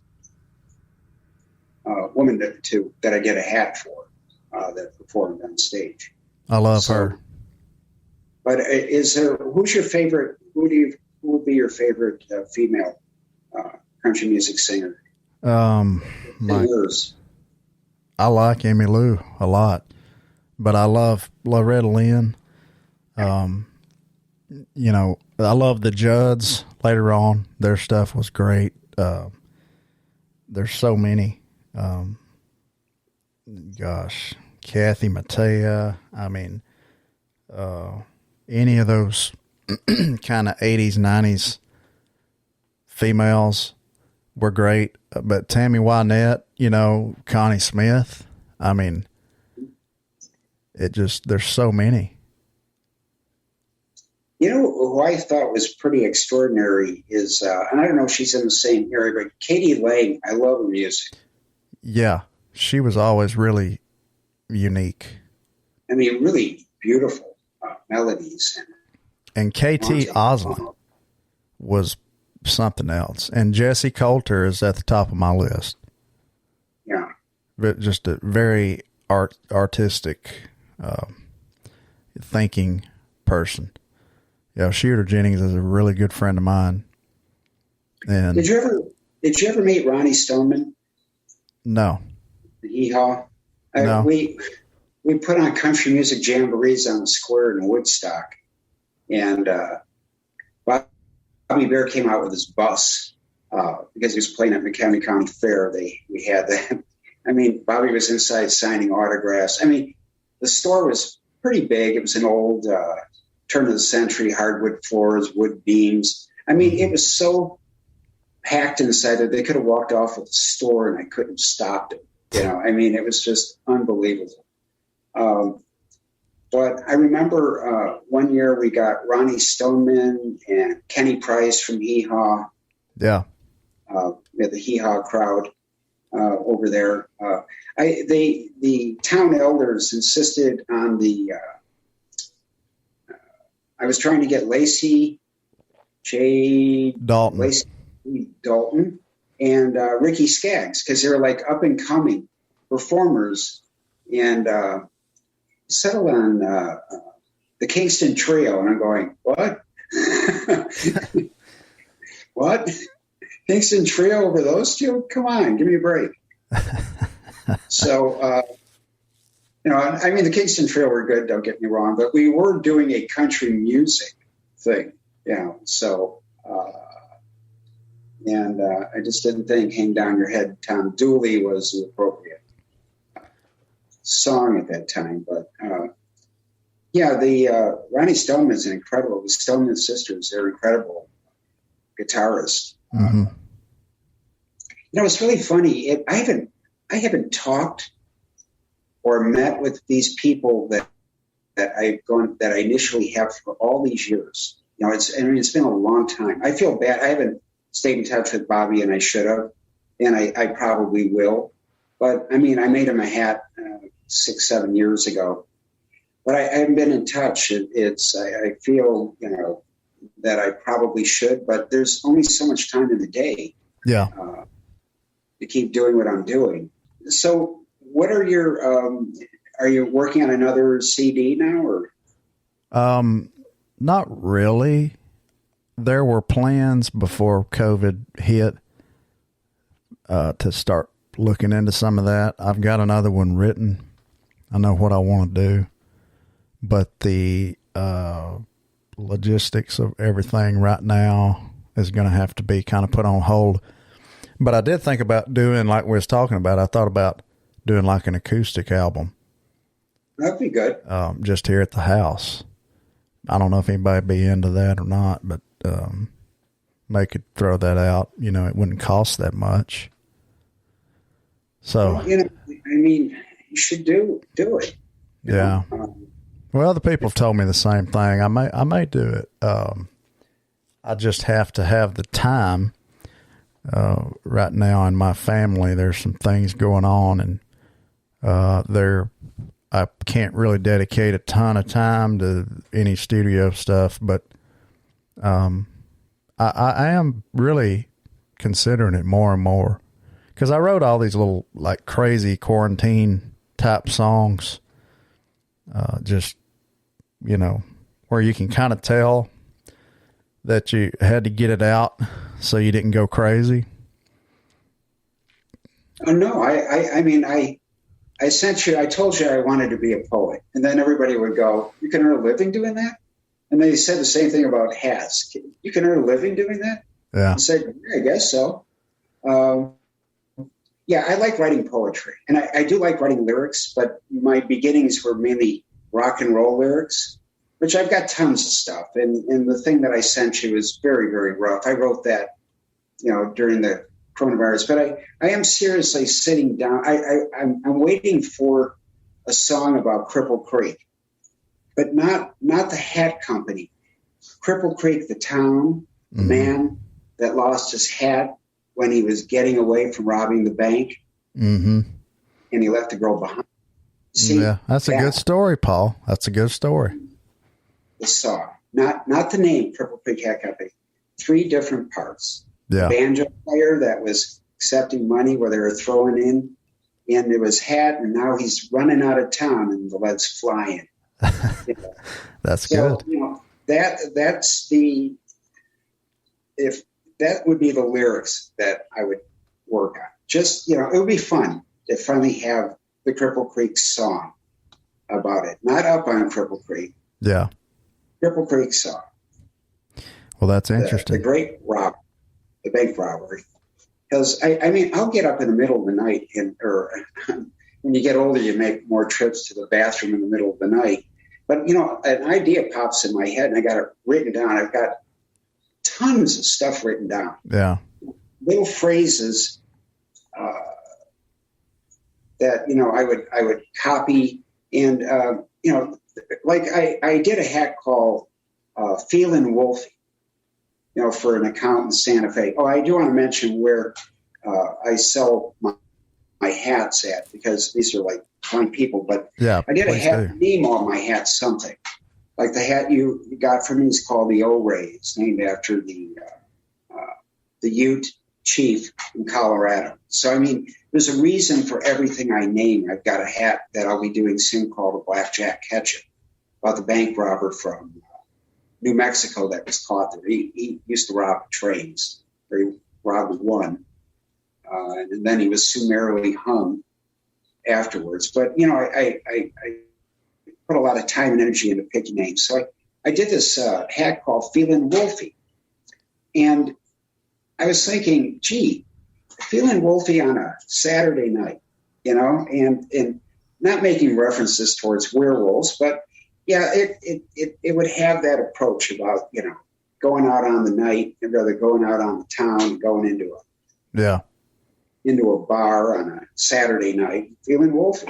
Yeah. You know, I like to write that really wouldn't constitute really a poem at all. Not really. Oh, you could. Not in the James Joyce. But, you know, it was just, I get these ideas that pop into my head along with hats I want to do. Yeah. They are. It's a lot of, you know, I do the same thing. I wake up in the middle of the night sometimes and I have to write something down. You know, it's the same. It's a, if your brain is creatively thinking over, you can either logically think about something or you can creatively think about it, I feel like, because if you're when you're being creative, all logic just goes out the damn window, I feel like, you know. Yeah, I mean, I know I got to get up at 4, but you know, here it is 2:45 in the morning and I got this idea. That's number one right now.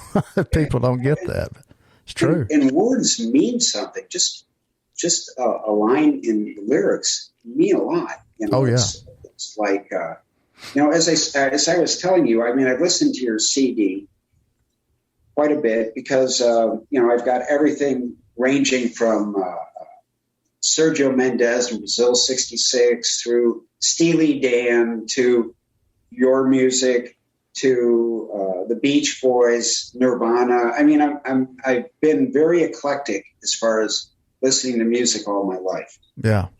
I listened last night running after Rainbows and Even Ramblers Get the Blues, I could identify with the words in those two songs. I felt a connection to them. And and after you keep listening to it, you can pick that up out of there. What was the process for those two songs in particular? Well, I remember Even Ramblers Get the Blues was just kind of there. And I had this idea of Willie singing with me on it, and having Mickey Raphael come in and do a harmonica part, and then having Willie play trigger and just kind of barely being any percussion in it, but a little bit kind of fall in and out, because it's kind of like a Willie sound, and Willie was sick at the time and he wasn't able to do it, but I did talk to him about it. And then Mickey came in and he did his part, and we left it like it was. But writing it was, it's almost like it had its own groove in my brain as I was writing it. Running After Rainbows was came out of a personal story, a personal experience of mine and an ex. But I basically had the melody and the kind of the mood of it, and some of the words, a lot of the words. I think the first verse, and the chorus, some of the chorus we might have kind of tweaked a little bit later, but I had the first verse, I think, and I just had a writing appointment scheduled with Martin Armour, who I was talking about earlier, in Muscle Shoals, and I said, hey, I was thinking about this little thing the other day, and just threw it out there, and we finished it like that day. But it all comes from for me, everything comes from me. I don't try to.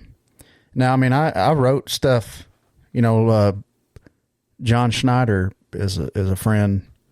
He just did a movie, Stand on It. And it's actually like a tribute to Smokey and the Bandit. It's not a tribute. Well, maybe it is a tribute, but it's like a spoof almost. But it's in honor of Smokey and the Bandit, Hal Needham and Burt Reynolds, because they were both friends of his. Once I found out about this, I sent him a text and I said, hey, can you send me a copy of the script for this movie? Because I wanted to know character names. I wanted to know details about the car he was using, whatever, because I just felt like I needed to write something for that movie. So we went back and forth a little bit, and they made some changes, in the movie, but he sent me all that stuff, and I wrote this song, Haulin' Hell and Bayou Bound. And it's about his character, and the whole thing. So I haven't experienced that, it's about somebody else, but I feel like I can do without faking it. You know what I mean? Like, it's not fake, but it's just a story. You're just telling a story, from that character's perspective. And I had never done anything quite like that. I didn't want it to sound cheesy. I kept telling my wife, I said, I'm afraid this is going to sound cheesy, and just because when you start adding, details like that, you run the risk of that, I feel like, especially with character names and with, and then I thought, well, okay, I want this melody that's kind of a tribute to Jerry Reed and Waylon both, because Waylon, of course, is the balladeer from the Dukes of Hazzard. Yeah. And then Jerry Reed had Eastbound and Down, which most people, when you mention Smokey and the Bandit, first thing after Burt Reynolds they think of is Eastbound and Down. And it kind of set the whole scene for the movie. And I wanted something like that. And I think I accomplished it. It took me about a month. I finished it. I recorded a little thing on my phone, a little work tape, and I sent it to John. He loved it. And so now it's in the movie and it's on the CD coming out. So I'm honored to have that. They're going to release the movie. The movie's out now. I think you have to go to, you can go to his Facebook page. If you just type in John Schneider on Facebook, he's got it on there, I think. John Schneider at all. I did some hats for the TV show, but you know, we would get calls to add on, supply some hats. They weren't fancy hats or anything like that. But I've never met him. Then of course, you know, they had another TV show, Simon and Simon. Yeah, Gerald McRaney. Yeah. I love him. Yeah. Great actor. Yeah, it's a great actor. You know, I even did a hat for Dennis Weaver. Oh, really? Gunsmoke? Yeah. He was a nice guy, too. I got a chance to meet a lot of really nice people. Steve Kennelly on Dallas. Dallas, yeah. He played Ray Krebs. Yep. I've heard he was a nice guy. I want to get him on the podcast. I think he'd be into it. I haven't. It's really, you know, when you're meeting a whole bunch of people, it's kind of like. Did you ever see the movie Little Big Man? Dennis Hoffman. If you get a chance and to see the movie, it's a great movie. It was based on a best-selling book, and I forgot the name of the author. But what Little Big Man does is he's walking through history. You're meeting he's meeting all these people along the way, from George Armstrong Custer to Wild Bill Hickok. He was with a traveling show, you know, selling medicine to people. I mean, it's a wonderful Western. Oh. I'll have to watch it. That's what it was like for me. It was like I got a chance to meet so many people, but never got the chance to make friendships out of it. It was like ships passing through the night. Yeah. Beginning of the stage. Because, you know, when people go, when was the last time you heard from Willie? Well, yeah, it's been a long time. I mean, a real long time. Yeah. I don't even know if he remembers me or not. I doubt it. I bet he does. I don't know. I bet he does. But that's the problem. I mean, Jerry Reed was so much fun to talk to over the phone. I mean, he would have been a kick to be a really good friend with him. You know, but I never really got a chance, you know, except for Bobby, and there were some others too along the way where, you know, I got to know fairly well along the way. But unfortunately, it was just like a Little Big Man. I was taking a historical trip through time with people. And I mean, I even got a chance to talk to some of the old wardrobe people that made the hats for the TV shows when I was a kid, you know, about trying to learn about how to make a hat look old. And, you know, they were using like neat's foot oil. And have you ever seen Jimmy Stewart wearing a cowboy hat? And the oil is like, it moves. If you put oil on your hat, it will move all the way up the front of the hat and all the way down. I mean, wow. The old Western shit, the oil is like moving all over your hat. Yeah. Full of dust. But I couldn't do that for a commercial hat. That's why the hat I did for you is like a hand-colored hat, which takes a little over 3.5 hours to do it. It's a series of dots and swirls, washes, and redoing it again and again to set that marbled look to a hat to make it look old. Because, you know, people weren't going to buy a greased looking hat. You know, I mean, number one, it wouldn't have been sanitary to do that. So, you know, that's, you know, basically, I mean, I got a chance to meet Ben Johnson, and my favorite movie he was in was like The Wild Bunch. Mm-hmm. I think that's his name. But I got a chance to meet talk to some of the old wardrobe people. I learned so much. I'll bet. We used to stake out black hats in my backyard. It would be like a black hat, and you leave it out in the sun and the weather for like 4 or 5 months to simulate, what a cowboy hat would look like, an internal brindly brown, your black hat. And then we'd flip them over on the other side and let the sun take its effects on the hat being outside. We did a lot of crazy stuff to try to figure out how to make the hat look really old and vintage. Well, another thing I love about your hats is not only the design, but the look, the shape of them. I love how you shape them. Well, I think I've got like over 20 shapes, and everybody loves the Gus hat. Like the one you're wearing now, that shape, that's my favorite shape. Yeah, that's and I'll be bringing this hat back again. I want to do, people want simpler stuff on hats. I mean, I can do crazy, and I can, but your average person, likes a nice domed hat band like I've got on there, the one I did the True Grit for you with the buffalo nickels on it. Is that the one you're wearing? They want more about the hat in a simpler band. Yeah. Which I do for people. Is that the one you're wearing, the True Grit? No, this one is called the Old Gringo. Okay. So I named it after the style. Each band has its own name. I did a hat called the Lonesome Charlie, and it's based on Lonesome Charlie Reynolds, who perished at the Little Bighorn. And people were so upset with me at the fact that I pulled it out of the line. So I will tell them now that eventually I will bring back the Lonesome Charlie again. Names matter. I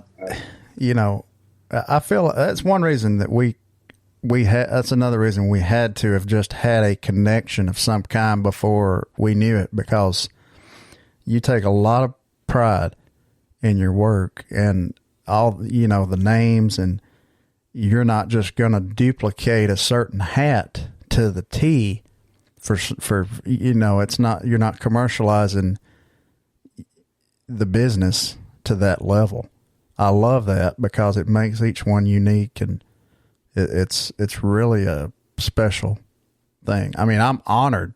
I've told you this before, but I am absolutely honored to have anything you ever made. I mean, you've sent me bracelets.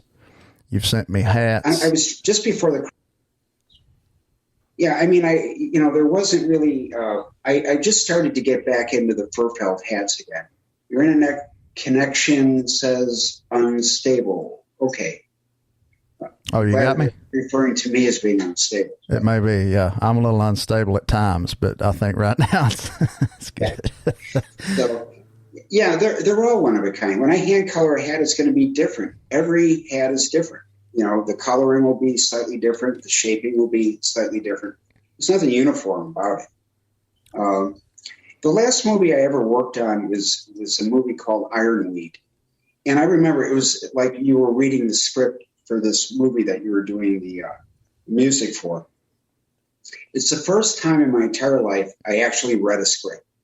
They sent me the script. It was about a 1920s man that was down on his luck.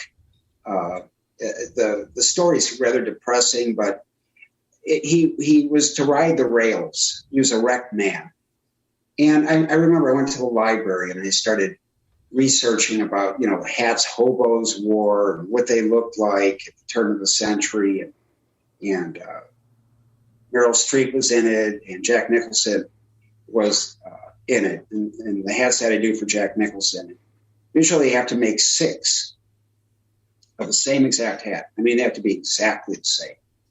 And, that isn't easy for me, because I like to do one of a kind and go, oh, I'm done. So I had to make 6 exactly the same. So I worked on it for like 2.5, 3 weeks straight. Gray fedoras, hat bodies. The aging had to look the same in all of them. And Joe Lisi says, Paul, I'm sorry, the sizes are wrong for Jack Nicholson. I went, are you kidding? I had to do them again. Now they paid me for the second time. was agonizing. My God. To duplicate what I did the first time. And you figure if you're having a good day, you can get them done and they all look the same. But I had to do it again because he gave me or either Jack Nicholson gave the wrong size or they messed up in the wardrobe department. Yeah. The only person that ever declined a hat for a movie was Steven Seagal. And I go, well, what does he know? It was for Spirit Warrior or something like that. There wasn't anything I could do that would satisfy him at all. And I'm going, well, the movie's going to suck anyway. Make my day. Yeah. So, I mean, the last movie I worked on, the hats were given thumbs up, that I did for him. But the movie didn't do all that well. And doing wardrobe work, I mean, as much as you went through to write music for that, I mean, it takes a lot of work, read the script and understand the character and put your feelings into that song about somebody else, that you're writing about. Makes it, it's probably a salesman. So anyway, it's hard to do that. It's draining. Yeah. It would be like somebody coming, we're going to do this, the Magnificent Seven for the third time, and we want you to do all the music, and you're going, what? Yeah. Yeah. It's, but again, I truly appreciate everything you've done for me, and I proudly wear your stuff all the time, and you're still making all of it. Yeah. You're making bracelets and wallets and hats, right? Yeah, I'm still doing that. I also do baseball caps, but I don't really talk about it. No. I'm going to get up from the screen. I'm going to show you a hat I made for myself 25 years ago. So, oh, yeah. Here we go. This is I call this hat the Sky King and Penny after it's got an old English penny on it. Mm-hmm. You see the cap? Oh, yeah. Yeah. Well, this is what I did. And kind of this idea came, one of Bobby Bear's musicians wanted a New York Yankees cap with python skin on it. Did. And then I just, this thing took off too, the baseball cap thing. I'm going, whoa. I was doing them for Billy Martin, I was pretty good friends with him and his agent. And I was doing like New York Yankee caps with python skin on them until I got notice from Major League Baseball saying I can't. And then Billy Martin people said that I could. And I was like in the middle of someplace I didn't want to be. And so what I did is I actually did research on royalty payments. And if you go to the store and you buy a hat, like a Major League hat or an NBA, you've already paid the royalties for that hat. Mm-hmm. It's been satisfied. Now, if you decide, hey, I think I want to slap pigskin on it or whatever you want to put on it, does that necessarily change the hat? You're changing the hat, but you're not changing the logo of the hat itself. You're right. Putting python skin on it. And we found out that you can't collect double royalties. But the people at Major League Baseball said, do you have big, deep pockets? They said, no. Then don't push that storyline. So, I even had a run-in with Lucasfilms. Yeah. Playboy used to like to do stories about us. We'd be in like potpourri all the time. Like, Paul, you have a new product or something. And I would plead with them. I said, does there have to be, women without clothes on it? I said, why can't we just do a product shot like everybody else gets? He said, no problem. So what happens is, he said, we're going to make it look like Oz. We're going to put like the hats on corn stalks, and I brought in the hats and I'm going, well, this will be good. At least it's going to be a product shot and it'll have nothing to do with what they do for a living. So anyway, I'm waiting and suddenly they changed the names on the hats and they called one of the fedoras that I did, Raiders hat on it. And I'm going, you're not supposed to be changing the names of these hats. They said, because I was afraid of Raiders of the Lost Ark, right? People coming after me, which they did, because apparently a lot of them read Playboy, and obviously not for the editorial. So, and I was surprised at how many people actually, subscribe to some very famous people, and I'm not even going to mention names, but they put the Raiders hat on there, and I got a letter that I had to sign from Lucasfilms, and I had to explain to them that I didn't have anything to do with the change of that. I mean, that was not its original name. I called it the Dillinger, and it would have been better for me if they had just left it. So I've locked horns with some pretty scary people out there over the years. I didn't hire an attorney. I just went in there and, or rather, I explained to them exactly. I said, I don't believe that you have the rights to the word Raider. Yeah. But when they got money, they got all sorts of rights you don't even know about. So I've had a few run-ins over the years, but the people obviously had to put a blonde-haired girl in it, and I'm not even going to explain it. But the fact is, we were overwhelmed with hat orders from that little potpourri thing. And that's what led to me doing hats for Ronald Reagan's Secret Service people.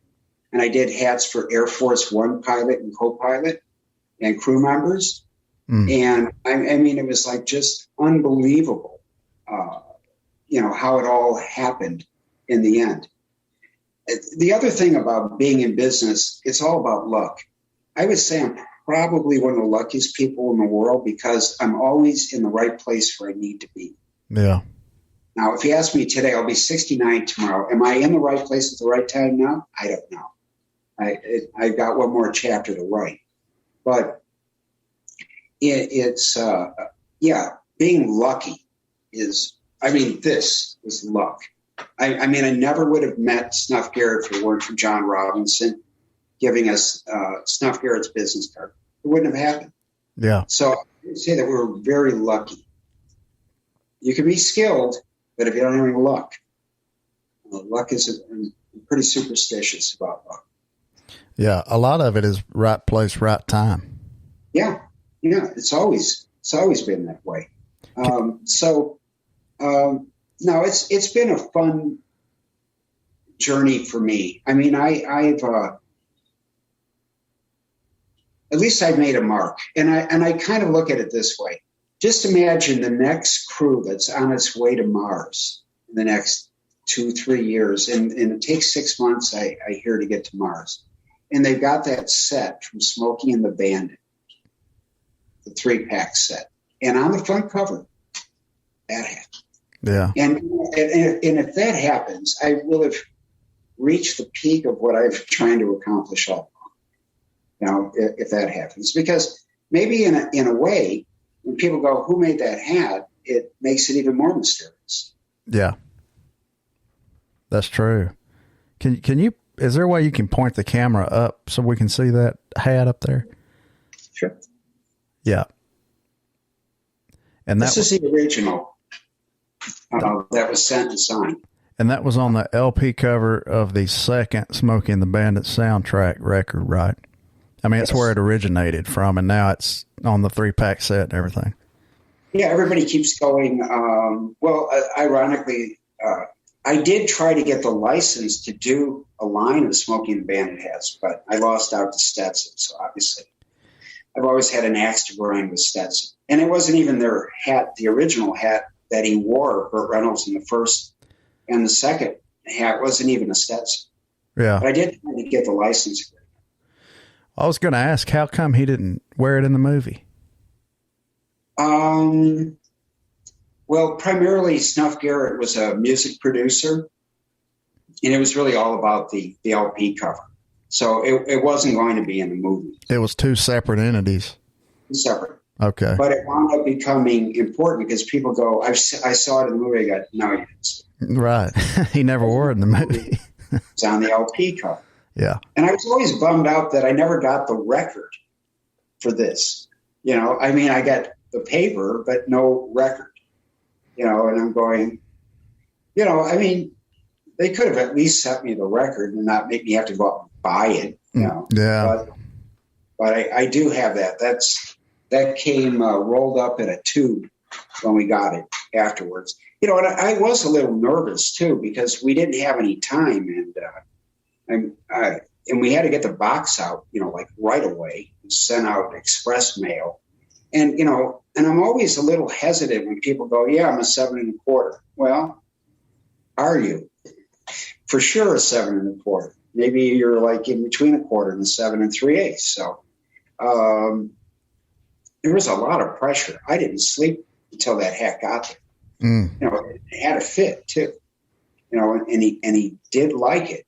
You know, so I mean, he loved it. So, and I was going, whoa, phew, my work is done. Yeah, nothing better than that feeling, probably.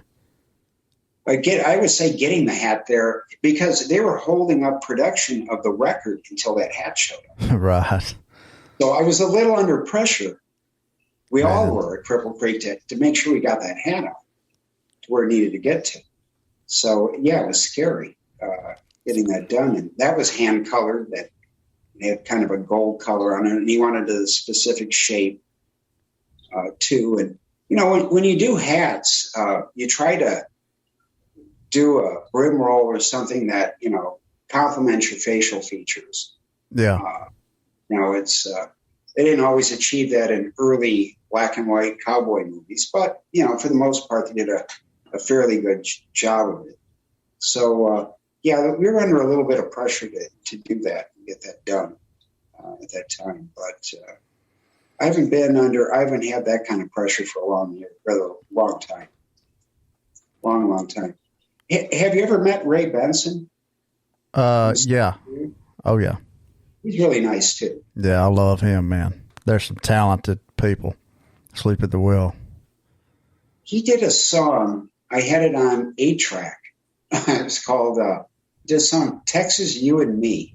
Mm-hmm. And it sounded like, I think that's the title, Texas, You and Me. It was a really beautiful song. Not a lot of lyrics, but it was beautifully done. It sounded like it could have been for the tourist industry. Come visit Texas. Yeah. They've got that down. And the Time Jumpers, have you heard the Time Jumpers? Mm-hmm. Okay. But I can check them out. The Time Jumpers is Vince Gill, Paul Franklin, Ranger Doug from Riders in the Sky. Oh, yeah, I know. It's just a bunch of legendary musicians.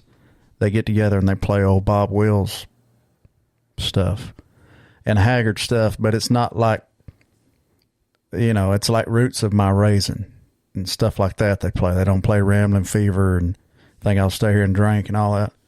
They're amazing. They used to play every Monday night at 3rd and Lindsley in Nashville and just sell the place out. You know, Vince Gill don't do any of his songs. It's just all cover stuff. It's amazing. They've got like 3 fiddles. If you're ever in Nashville, you got to check that out on a Monday night. Well, my girlfriend, we were driving through Nashville, and we had talked about going to the Country Music Hall of Fame. Mm-hmm. But I really didn't want to go because, you know, to go check the hat out. Mm-hmm. Because it was based more on the theory that I made the hat. I don't really need to see the hat. Now, I mean, it's not, yeah. And people have sent me pictures of the hat shot through the plexiglass and everything. But, you know, I just didn't want to go take a look at something that I had already made. Yeah. So, I mean, it wasn't like, you know, going to see, P.T. Barnum's Elephants or something. Yeah. It just, but I would like to go back to Nashville. I haven't been there for a while. Been trying to get an account in Nashville. And I thought I had one up until the coronavirus, and then I kind of like wound down. Now, by the way, if people want to buy my hats in stores that I sell brick and mortar, these people go back a long ways with me. But there's one store called the Cowboy Corral in Sedona, Arizona. They bought hats from me for almost 20 years. And then I have another store in Santa Fe, which is my favorite town, New Mexico, called Ripple and Company. So those are the only two outlets that I sell my cowboy hats. So if you want to see a lot of them, that's where you go. Otherwise, they can deal with me as well. Let me do that. And they can go to your website too, right? Yeah. And, I have always offered musicians a discount. They need to talk to me about that. And I have to tell you, Willie sent me a lot of studio musicians over the years, early on. So, I mean, Willie was he was a main driver, and when people would see a picture with Willie wearing the hat, they go, I want a hat just like Willie. Yeah. But I keep telling him, but no, I want you to get a hat for you. Yeah. You're a rock star. Yeah, let me make you something, but I would say that Willie probably was the main driver of people because everybody loved his music. Oh, yeah. I would say he was probably the major force behind, hat sales for everybody, literally. But the problem Willie had is, he'd wear a hat on stage and people would throw another hat up there and he'd throw it in the audience. And, I heard one of the hats had a short life. It didn't last long. So, that was not a good thing. I bet he remembers every one of them, though. Well, I did one in particular that was a hand-woven jute hat with we had a scrimshaw guy that I worked with for many, many years, and he did this cowboy on the front of it. And when we finally do get together, I'll bring my scrapbooks. And that way you can kind of see stuff that I've done. I remember one time we did a hat with an armadillo on it. It was an open crown, really old-looking 10-gallon type hat, and I figured out a way to mount the armadillo's face and the feet in the front, in the back, and the tail behind. And it was an art piece. Wow. I mean, it wasn't an inexpensive hat. Wow. And I had sent it off to a friend of mine in Aspen, Colorado, that carried my hats from the very beginning.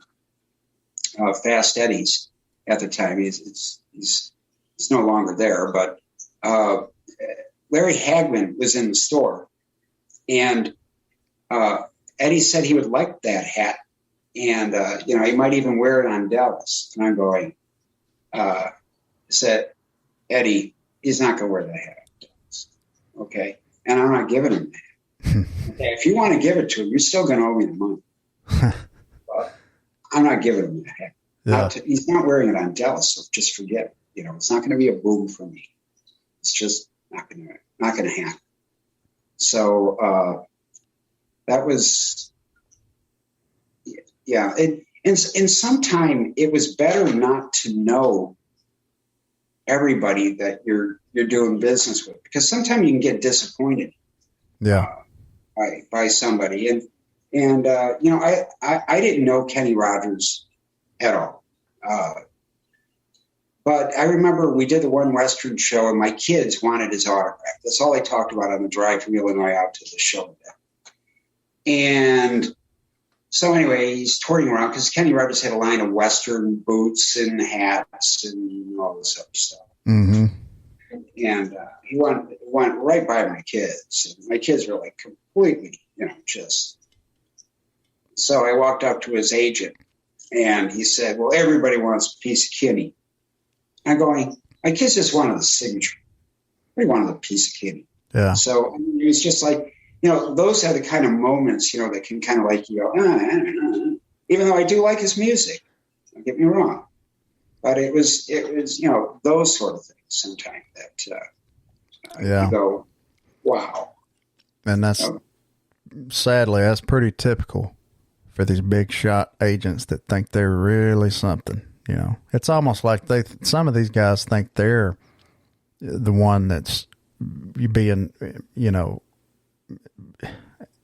like they're trying to act like the star. If you'd have saw Kenny back there, he probably 9 times out of 10 he would have said, "Oh yeah, sure. What's your name? Son?" Yeah, he was a very nice man. I mean, but the his agent was like just. But I've taken that agent's line and I have plagiarized the usage of "everybody wants a piece of Paulie." Again, the last laugh thing comes in.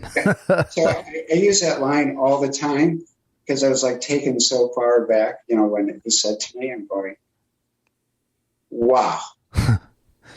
Okay. Well, man, again, I really appreciate, you coming on here, and good to talk to you, and tell everybody what your website is if they want to go on there and see what you got. The website, www.cripplecreekheadwear.com, or they can reach out to me by email, cripplecreekhats@aol.com.